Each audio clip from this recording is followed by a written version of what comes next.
Sean bienvenidos, queridos hermanos, a este segundo encuentro o catequesis con respecto de la Eucaristía. En el día de hoy vamos a hablar de la teología eucarística o los componentes básicos de la teología acerca de la Eucaristía. Antes de iniciar, quiero invitarlos para que pidamos la gracia del Espíritu Santo, que sea Él dirigiendo estas reflexiones, catequesis, que sea el Espíritu Santo inundando la mente y el corazón, para que no sea simplemente un momento académico de formación, sino que toda la doctrina que la Iglesia nos regala con respecto de la Eucaristía, la podamos llevar al corazón y de allí convertirla en verdaderos actos de devoción y de amor hacia el sacramento del amor divino. Quiero invitarlos para que iniciemos en el nombre del Padre, del Hijo y del Espíritu Santo. Amén. Pidamos al Espíritu Santo que venga a visitarnos, a llenarnos. Ven Espíritu Divino, ven Espíritu Paráclito, ven Consolador, dador de la vida, fuente de la gracia. Ven Espíritu de Dios a inundar el corazón de cada uno de nosotros. Llévate Espíritu Santo todo cansancio, todo agobio. Haz que se abra la mente, el corazón a la palabra, a todo lo que tú nos quieres enseñar en este día. Ven Espíritu Santo de Dios, ilumina, santifica y transforma todo nuestro ser. Espíritu Santo, danos agudeza para entender, capacidad para retener, método y facultad para aprender, sutileza para interpretar y gracia copiosa para hablar. Dame acierto al empezar, dirección al progresar y perfección al acabar. Amén.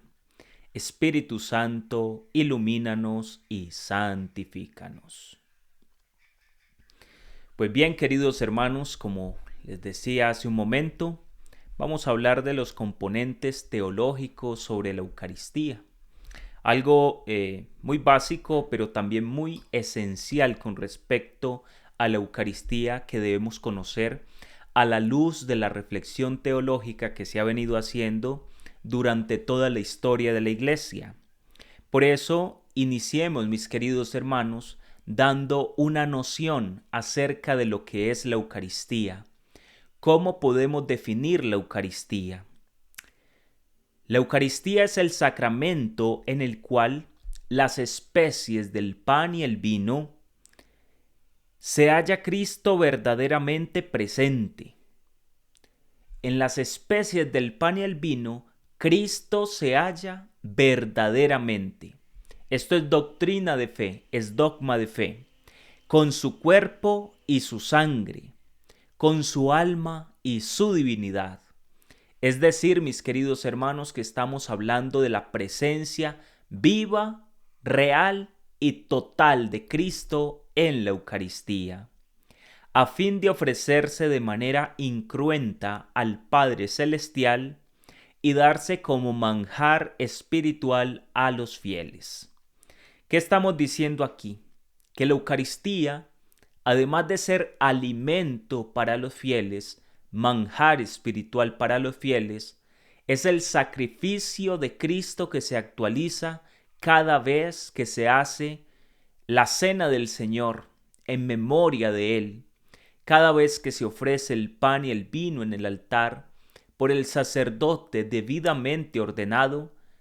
Allí se hace actualización del misterio pascual de Cristo. Pero en esta ocasión de manera incruenta, Cristo se ofrece como ofrenda al Padre. Eso es lo que nosotros denominamos Eucaristía. Sacramento de la Eucaristía, en el cual Cristo se hace presente verdaderamente en las especies del pan y del vino, cuerpo y sangre de Cristo. ¿Cuáles son las figuras de la Eucaristía? Es decir, aquello que desde el Antiguo Testamento evoca la Eucaristía. La Iglesia, junto con Santo Tomás y algunos otros teólogos, ha podido ver que en el árbol de la vida plantado en el paraíso se encontraba ya una figura que evocaba la Eucaristía. También el sacrificio de Abraham, cuando ofrece a Isaac como sacrificio. Sube a la montaña, pero el ángel del Señor le detiene la mano. El sacrificio de Abraham y por supuesto el sacrificio de Melquisedec, el sumo sacerdote Melquisedec, que es un sacerdote eterno. Por eso se habla que el sacerdocio de Cristo es según el rito de Melquisedec, porque de Melquisedec no se conocen antepasados. Es un sacrificio y un sacerdocio que no tiene antecesores y por eso es un sacerdocio eterno. También es figura de la Eucaristía el maná que cayó en el desierto, cuando el pueblo de Israel tuvo hambre y clamó por medio de Moisés alimento del cielo. Y Dios, en su infinito amor y misericordia, hace caer el maná como un pan del cielo. Esta también es figura, por supuesto, de la Eucaristía. Los panes de propiciación que se ofrecían en el templo. Esta ofrenda de propiciación, de reparación, es también figura de la Eucaristía, porque Cristo, bajo las especies del pan y el vino, se ofrece nuevamente en un altar, en un templo. También los diversos sacrificios de la antigua alianza, sobre todo el Cordero Pascual. El pueblo de Israel en la Pascua ofrecía un cordero macho sin mancha, el mejor de entre todo el ganado, como víctima en alabanza a Dios por la liberación de Egipto y también como muestra de que una vez por medio de la sangre del Cordero Pascual, el ángel del Señor no pudo tocar a la puerta de aquellos primogénitos de Egipto, del pueblo de Israel, del pueblo de Dios, porque con la sangre del Cordero habían marcado las jambas de las puertas, los dinteles, los marcos, los habían marcado con la sangre del Cordero. Y cuando el ángel exterminador iba avanzando por en medio del país de Egipto y veía la marca de la sangre del Cordero, allí no entraba para hacer daño. Y todo esto evoca la Eucaristía. Por eso es, mis queridos hermanos, que todo aquel que come el cuerpo y la sangre de Cristo dignamente y con verdadera piedad de corazón, su familia, su casa, no será tocada por el mal. Hay esa certeza, porque hay poder en la sangre de Cristo Cordero. Es así que esas son las figuras que evocan la Eucaristía en el Antiguo Testamento. Vamos a tomar a partir del Catecismo de la Iglesia Católica sobre los nombres que recibe este sacramento. A partir del numeral 1328 en adelante, el Catecismo nos presenta entonces los nombres que recibe la Eucaristía. La riqueza inagotable de este sacramento se expresa mediante los distintos nombres que se le da. Cada uno de estos nombres evoca alguno de sus aspectos. A la Eucaristía se le llama, por supuesto, de este modo, porque es acción de gracias a Dios. Cuando nosotros decimos Eucaristía, estamos designando la palabra griega Eucharistein y Eulogein, que recuerdan las bendiciones judías que proclaman sobre todo las obras de Dios. Por ejemplo, la creación, la redención y la santificación. Y por eso Eucaristía significa acción de gracias. En griego, Eucharistein, acción de gracias. Toda Eucaristía es una acción de gracias que se realiza a nuestro Padre del Cielo. Por eso recibe tal nombre. Otro nombre, banquete del Señor, porque se trata de la cena que el Señor celebró con sus discípulos en la víspera de su pasión, banquete del Señor. otro nombre que recibe la Eucaristía, y también como anticipación del banquete de las bodas del Cordero, del cual habla el libro del Apocalipsis, capítulo 19, verso 9, en la Jerusalén celestial.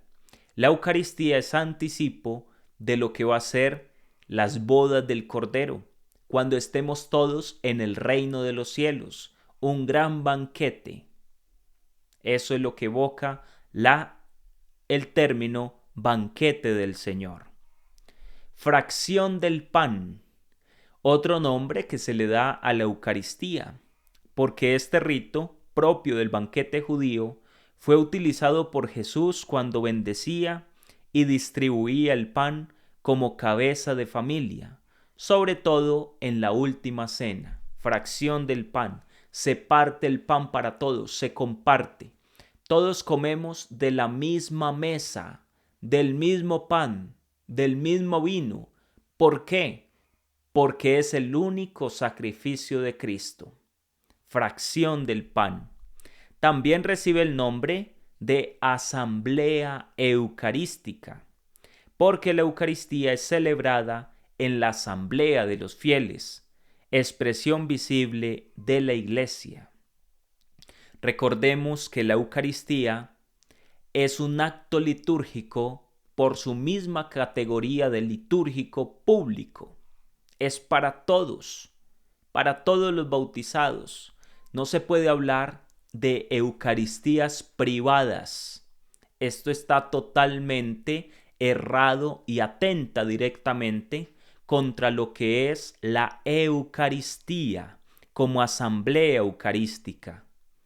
La Eucaristía es para todos. La Eucaristía es de puertas abiertas. La Eucaristía es el sacramento que recibe el nombre de asamblea eucarística por la razón ya expresada.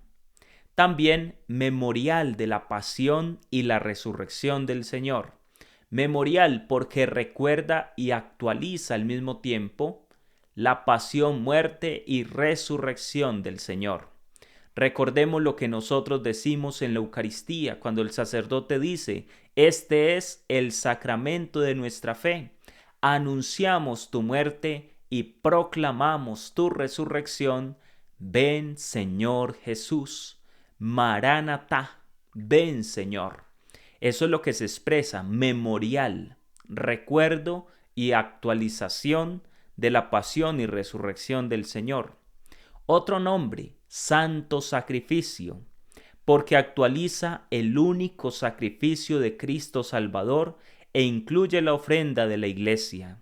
O también santo sacrificio de la misa, sacrificio de alabanza.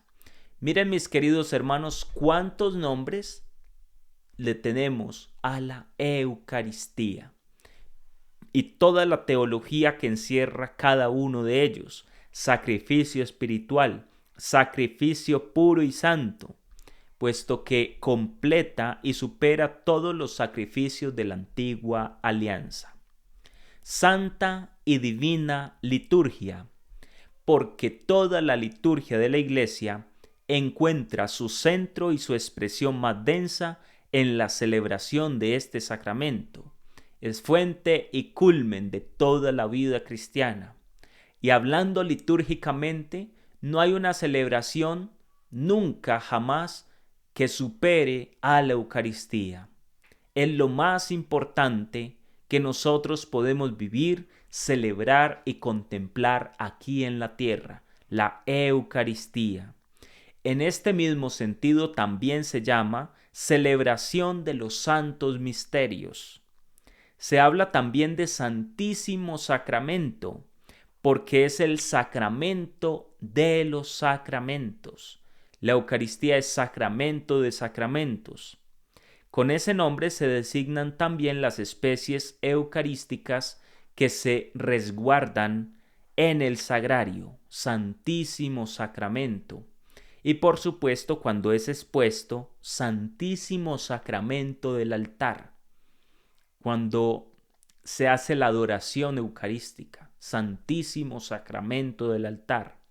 También recibe el nombre de comunión, porque por este sacramento nos unimos a Cristo, que nos hace partícipes de su cuerpo y de su sangre para formar un solo cuerpo. Por eso la Eucaristía es el sacramento de comunión. Y decimos cuando estamos pequeños, vamos a recibir la primera comunión. ¿Y qué significa recibir la primera comunión? Recibir por vez primera la Eucaristía. También se llama las cosas santas. ¿Por qué? Porque allí se habla de lo más santo que nosotros podemos tocar con nuestros labios, con nuestra boca, de entre todo lo que nosotros conocemos. Siguiendo a San Ignacio de Antioquía, también se llama pan de los ángeles, pan del cielo, medicina de inmortalidad. Todos esos son nombres de la Eucaristía. También se le llama viático, el viático, porque es el último sustento que se le da a un enfermo. Cuando el enfermo quizás está pronto a partir a la eternidad, se le lleva la Eucaristía a su casa y ahí recibe el nombre de viático, viático de los enfermos, alimento que prepara para el encuentro definitivo con el Señor. Recibe por último el nombre de Santa Misa, porque la liturgia en la que se realiza el misterio de salvación se termina con el envío de los fieles, misio.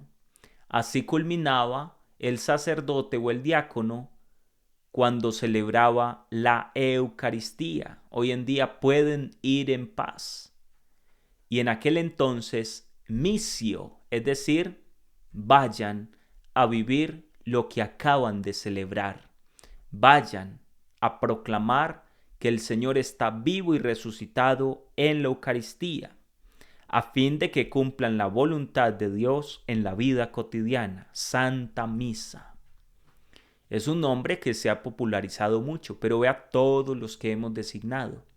Qué bueno que nos aprendamos por lo menos 5 nombres para designar a la Eucaristía. ¿Ustedes cuántos de estos conocían o sabían? Bueno, lo pueden dejar también en los comentarios.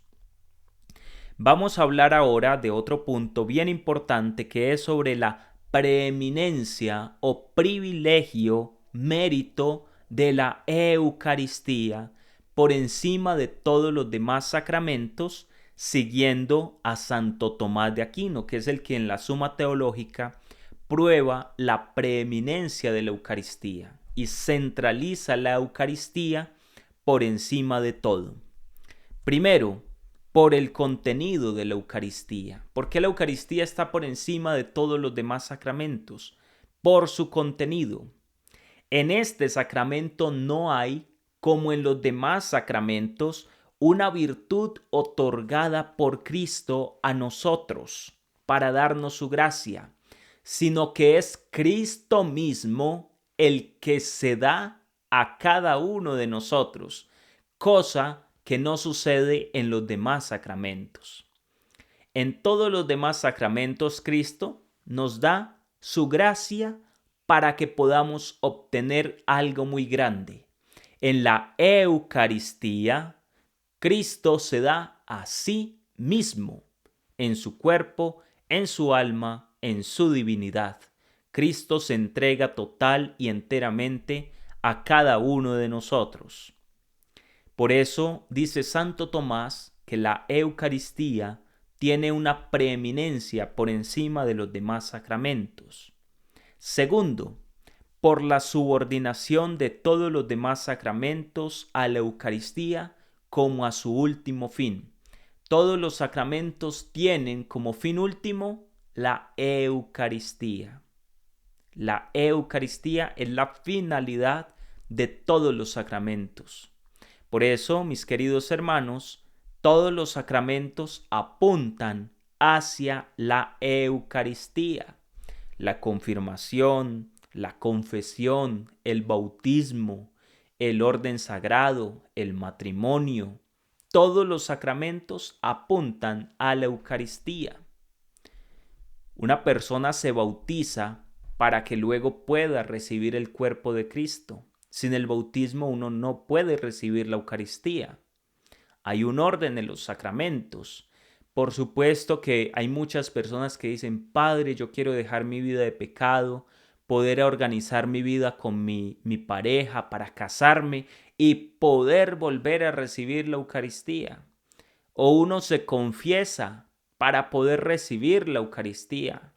Personas felices derramando lágrimas. Padre, qué bueno que recibo el sacramento de la penitencia. Ahora podré recibir nuevamente a Cristo en la Eucaristía después de 5, 10, 15, 20 años. Todos los sacramentos se ordenan a la Eucaristía como a su último fin. Y por último, tercero, por el rito de todos los demás sacramentos, que la mayor parte de las veces se completa con la recepción de la Eucaristía. Si ustedes se dan cuenta, todos los sacramentos se realizan en el marco de la Eucaristía o se pueden realizar en el marco de la Eucaristía o piden que se haga durante la Eucaristía. El bautismo se puede hacer dentro de la Eucaristía, la confirmación se hace dentro de la Eucaristía, el orden sagrado, el matrimonio, los sacramentos se hacen dentro de la Eucaristía. ¿Por qué? Porque hacia allá tienden todos los demás sacramentos. Por eso dice Santo Tomás de ese privilegio de la Eucaristía sobre todos los demás sacramentos. Otro componente teológico muy importante que nosotros debemos de tener en cuenta es sobre el dogma y la noción de transubstanciación. Yo me imagino que muchos de ustedes que están siguiendo esta catequesis han hablado sobre la doctrina de la transubstanciación. Es algo elemental para poder acercarnos teológicamente al sacramento de la Eucaristía. Transubstanciación. Ya su palabra evoca su significado. En donde, ¿qué dice el dogma sobre esta realidad? Cristo está presente en el sacramento del altar por transustanciarse toda la sustancia de pan en su cuerpo y toda la sustancia de vino en su sangre. Nosotros como católicos creemos y confesamos que Cristo está real y verdaderamente en las especies del pan y el vino consagrados debido al milagro de la transustanciación. ¿Qué quiere decir esto, mis queridos hermanos? Que lo que es pan, sustancialmente pan, deja de ser pan y pasa a ser cuerpo de Cristo. Lo que es sustancialmente vino, deja de ser vino y pasa a ser sangre de Cristo. Transustanciación, cambio de sustancia, cambio de esencia. Sabe a pan, pero no es pan. Sabe a vino, parece vino, pero no es vino. Es el cuerpo y la sangre de Cristo. En eso podemos resumir la doctrina católica acerca de la transustanciación.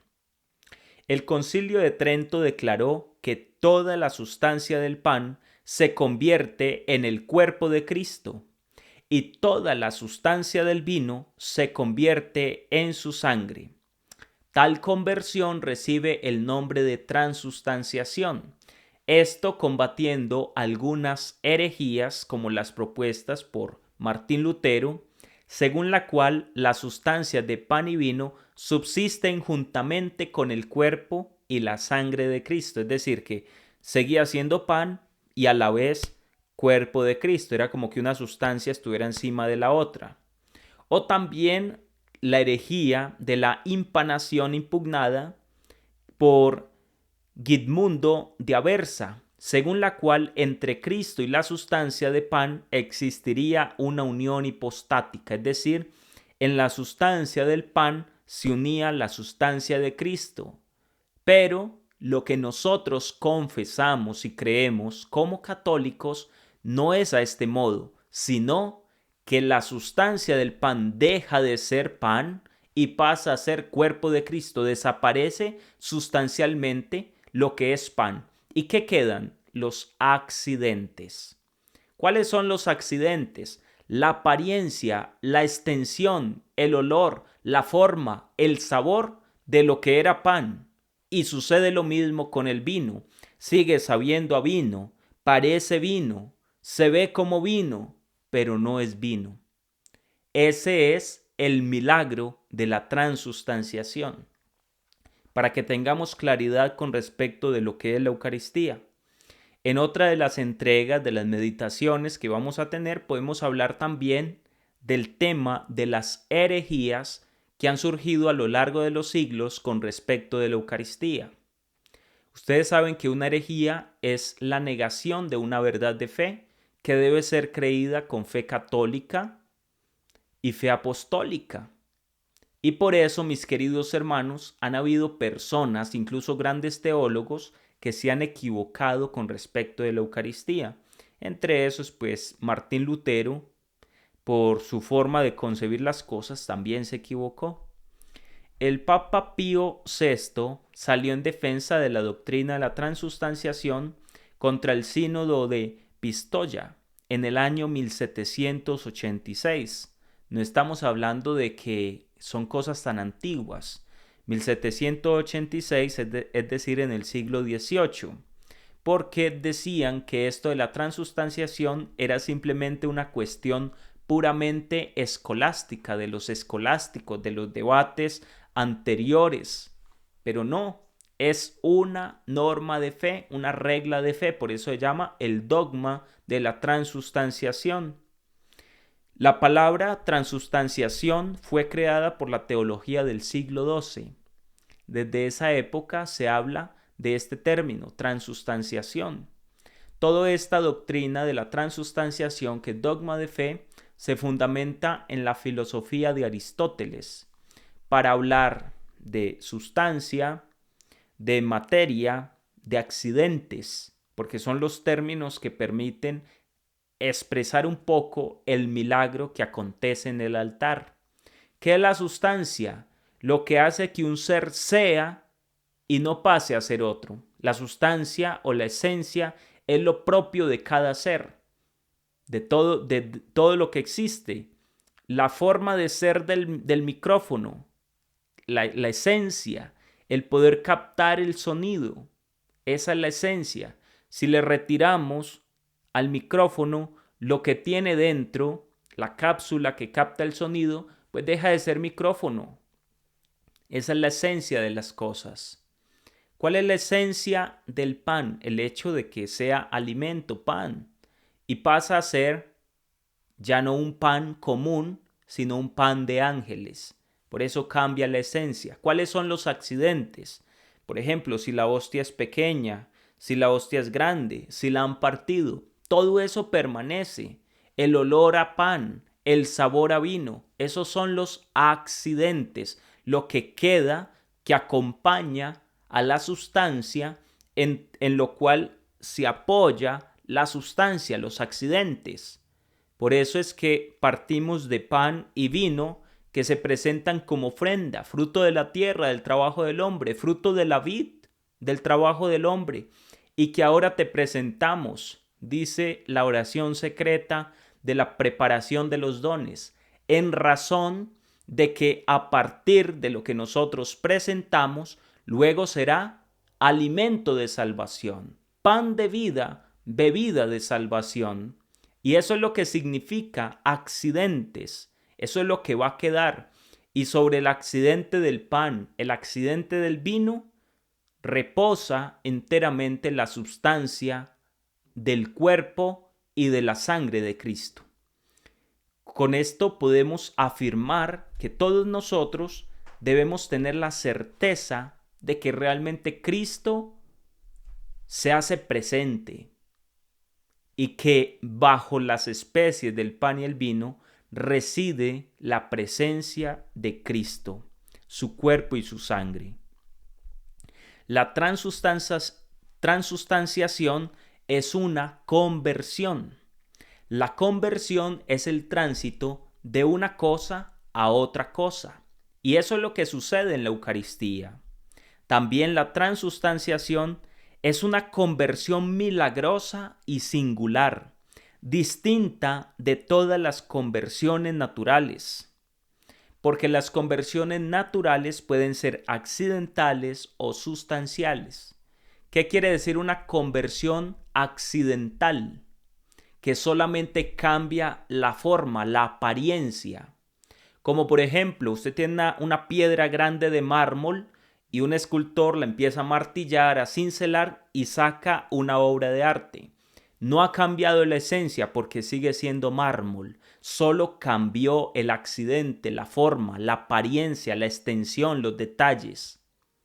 Entonces, esa conversión no es esencial, no es sustancial, sino accidental. Y la conversión que se realiza de manera sustancial es donde cesa la forma sustancial, hasta entonces existente. La materia permanece como un tercero, y recibe una nueva forma sustancial. Por ejemplo, cuando el organismo asimila el alimento ingerido. En el orden natural, mis queridos hermanos, la conversión de la forma sustancial acarrea siempre cambios accidentales. En lo natural, cuando cambia la sustancia, se alteran los accidentes, cambia también la forma. En la Eucaristía, cambia la sustancia sin alterar de manera alguna los accidentes. Por eso, un ignorante, un desconocedor de la Eucaristía, va a decir que sigue siendo pan y sigue siendo vino, porque no va a entender el milagro que acontece en el altar.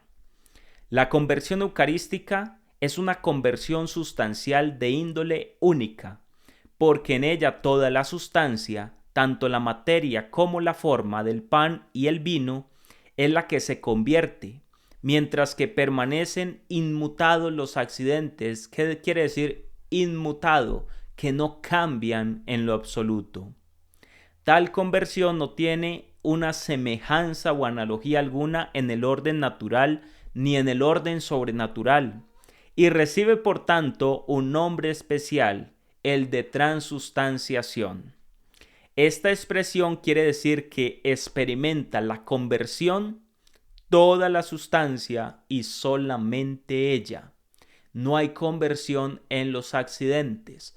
Únicamente hay conversión en los accidentes cuando acontece el milagro eucarístico. El milagro eucarístico es que el accidente que era pan se deja ver como carne y el accidente que era vino se deja ver como sangre. Es decir, se devela el misterio oculto bajo las especies del pan y el vino, un tema del cual vamos a hablar en otra meditación. Vamos ahora a citar de la encíclica Mysterium Fidei de su santidad Pablo VI sobre la certeza que nosotros sabemos que Cristo está presente en el sacramento de la Eucaristía por la transustanciación. Dice el romano pontífice: mas para que nadie entienda erróneamente este modo de presencia que supera las leyes de la naturaleza y constituye en su género el mayor de los milagros, es necesario escuchar con docilidad la voz de la Iglesia que enseña y ora. Esta voz, que en efecto constituye un eco perenne de la voz de Cristo, nos asegura que Cristo no se hace presente en este sacramento sino por la conversión de toda la sustancia del pan en el cuerpo y de toda la sustancia del vino en su sangre. Sobre el altar ya no queda pan, ya no queda vino, solamente queda cuerpo y sangre de Cristo. Conversión admirable y singular que la Iglesia Católica justamente y con propiedad llama transustanciación. Alguien dirá: no, eso de la transustanciación es un invento. ¿De dónde sacaron eso? Eso es filosófico. Eso no tiene nada de profundo. ¿Dónde aparece transustanciación en la Escritura? Pues yo le diría a esa persona que hay que profundizar en el carácter magisterial que tiene la iglesia, es decir, como sucesores de los apóstoles están autorizados para exponer el depósito de la fe y valerse de los términos que permite el lenguaje, el vocabulario, para expresar un poco con mayor claridad lo que sucede en el milagro del altar, de la Eucaristía. Realizada la transustanciación, las especies del pan y del vino adquieren sin duda un nuevo significado y un nuevo fin, expresa el Papa Pablo VI, puesto que ya no son sólo el pan ordinario y la ordinaria bebida, sino el signo de una cosa sagrada y signo de un alimento espiritual, pero ya por ello adquieren un nuevo significado y un nuevo fin, puesto que contienen una nueva realidad que con razón denominamos ontológica. ¿Qué es la ontología? El estudio del ser, de lo que realmente expresa la Eucaristía, el ser. Acá se está hablando de lo que nosotros no podemos ver, de lo que es invisible a los ojos, pero que lo creemos por la fe. Por eso no podemos hablar de una demostración científica de la Eucaristía, pese aún en los milagros eucarísticos. Hay que hacer el paréntesis, aunque es un milagro eucarístico, un milagro que sucede después del milagro de haber sido consagrado el pan y el vino. Porque cuando el pan y el vino son consagrados, sucede un milagro, se llama transustanciación. Pero luego, por la incredulidad de las personas, de nosotros, Cristo se permite expresarse de manera que no quede duda alguna. Entonces podemos ver que la hostia sangra o que se convierte en un trozo de carne y el vino se convierte en un poco de sangre. ¿Por qué? Porque sucede el milagro eucarístico, que ya es una cuestión un poco más profunda y ya pasa a ser parte de lo que conocemos como los fenómenos, ya es del ámbito de algo que sale de las leyes naturales y que los accidentes son alterados. Después hablaremos de esta realidad. Entonces allí científicamente se ha llegado a probar de que es carne y los estudios revelan que es parte del corazón y que no solamente eso, sino del miocardio, es decir, del músculo más profundo del corazón. Y todo ello para demostrarnos que cuando comulgamos estamos comiendo el corazón de Cristo, verdadero alimento espiritual, porque bajo dichas especies ya no existe lo que antes había, sino una cosa completamente diversa.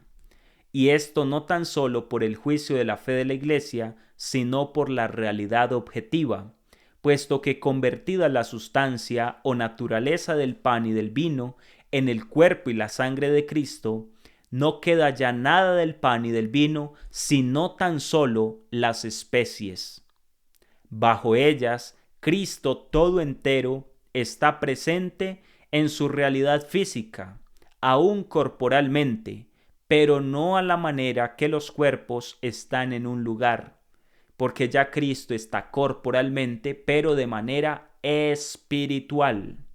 Por ello los padres tuvieron gran cuidado en advertir a los fieles que al considerar este augustísimo sacramento creyeran no a los sentidos que se fijan en las propiedades del pan y del vino, sino en las palabras de Cristo, que tienen tal virtud que cambian, transforman el pan y el vino en su cuerpo y en su sangre.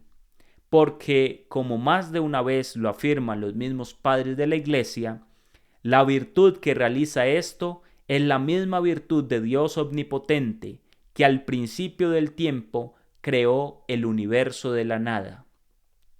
Si Dios pudo crear el universo de la nada, ¿por qué no puede transformar el pan y el vino en cuerpo y sangre de Cristo?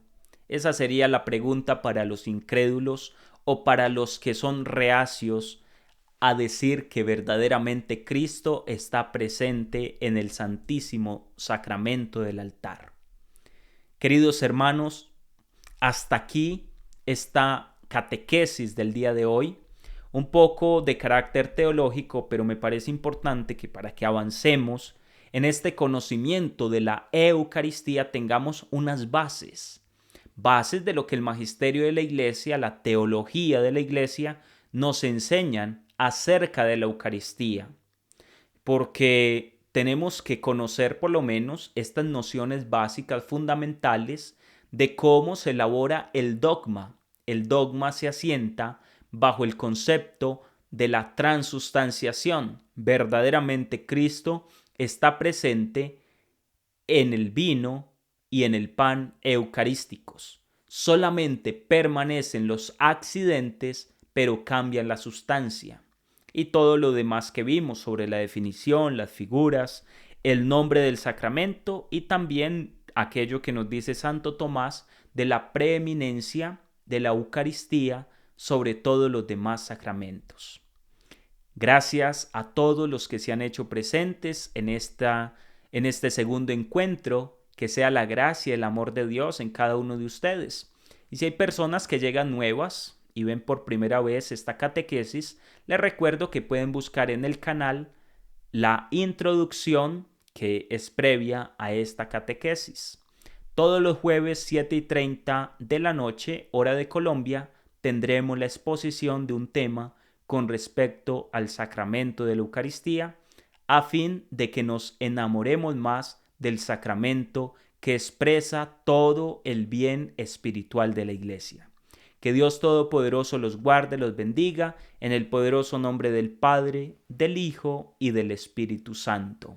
Espero que esta catequesis haya sido tanto de su agrado como lo fue para mí. Bendiciones para todos.